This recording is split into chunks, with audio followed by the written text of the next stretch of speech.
Hi Gina, thanks for having us here today. Oh, no problem. Can you tell us a little bit about your facility? Sure. What's unique about our place is we have a yoga and Pilates studio that's right next to or within the same building as our golf simulator.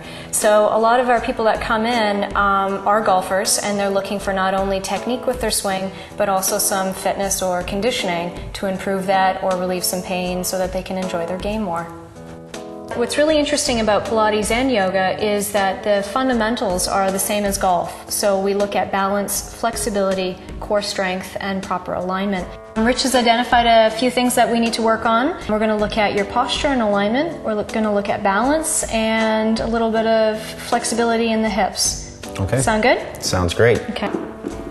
Okay, we're going to hop up here, sitting here with your feet up against. So first we're going to look at the mobility through your spine. We're going to hold on to that. Legs are straight. And what I want you to do is just roll down on the table, all the way back.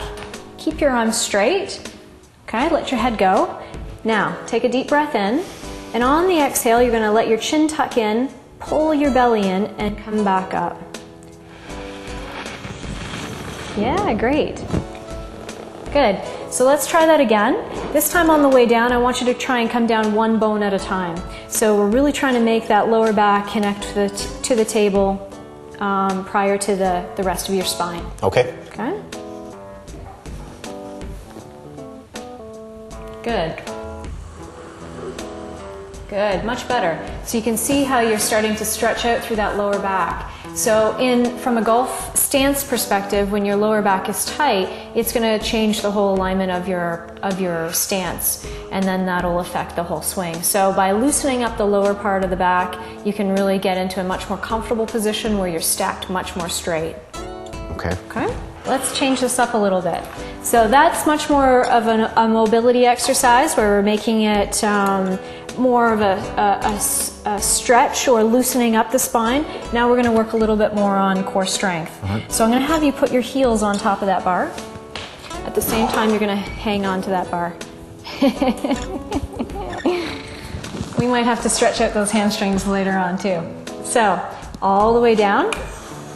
Okay, now that exhale on the way up is really important because that's what's going to help recruit your deep core muscles. So on the exhale, you can blow that air out and really draw your belly in to come back up.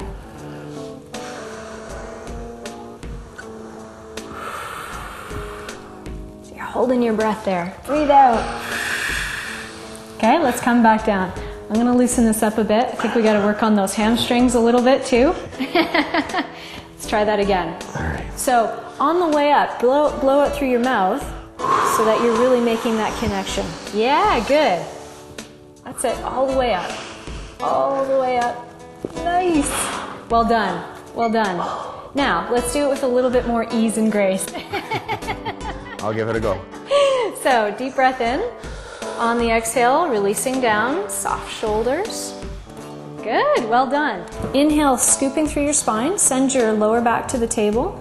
That's it. Find your core, pull that in to pull that bar down and through. Head down so you're getting a nice stretch through your back. Good. Take a breath. Inhale. On the exhale, you're scooping back. Keep those arms straight and then sitting tall. Nice job. Nice job.